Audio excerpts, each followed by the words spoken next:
সব সংকট অতি দ্রুত সমাধান করে চলতি বছরের মধ্যেই পার্বত্য চট্টগ্রামের অন্তত ১০০ স্কুলে ই-লার্নিং চালুর নির্দেশ দিয়েছেন প্রধান উপদেষ্টা অধ্যাপক ড. মোহাম্মদ ইউনূস। ২ জুলাই রাষ্ট্রীয় অতিথি ভবন যমুনায় এক বৈঠকে এ নির্দেশ দেন অধ্যাপক ড. মোহাম্মদ ইউনূস। পরে প্রধান উপদেষ্টার প্রেস উইং এই তথ্য জানায়। বৈঠকে পার্বত্য উপদেষ্টা সুপ্রদীপ চাকমা, মুক্তিযুদ্ধ বিষয়ক ও দুর্যোগ বিষয়ক উপদেষ্টা ফারুকী আজম, খাদ্য ও ভূমি উপদেষ্টা আলী ইমাম মজুমদার, প্রধান উপদেষ্টার মুখ্য সচিব সিরাজ উদ্দিন মিয়া এবং প্রাথমিক ও মাধ্যমিক শিক্ষা বিভাগের কর্মকর্তারা উপস্থিত ছিলেন। কয়েকজন কর্মকর্তা বলেন, পার্বত্য চট্টগ্রামের স্কুলগুলোতে ভার্চুয়াল পড়াশোনা চালুর ক্ষেত্রে ৩ ধরনের চ্যালেঞ্জ রয়েছে।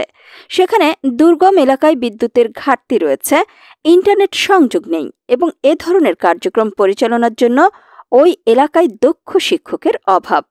এক্ষেত্রে সোলার প্যানেল ব্যবহার করে বিদ্যুতের ঘাটতি নিরসন এবং মোবাইল নেটওয়ার্ক ও স্টারলিংক পরিষেবা ব্যবহার করে সংকট মোকাবেলার পরামর্শ দিয়েছেন প্রধান উপদেষ্টা। এর পাশাপাশি দক্ষ শিক্ষকের ঘাটতি মোকাবেলায় স্কুলের তালিকা করে সেসব স্কুলে একটি নির্দিষ্ট মেয়াদে চুক্তিভিত্তিক শিক্ষক নিয়োগেরও পরামর্শ দেন তিনি।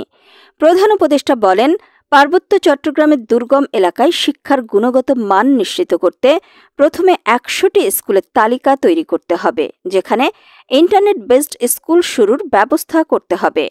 কোন স্কুলে কিসের ঘাটতি, ইন্টারনেট সংযোগ, সরঞ্জাম ইত্যাদি কি লাগবে সব তালিকা করে যত দ্রুত সম্ভব কাজ শুরু করে দিতে হবে।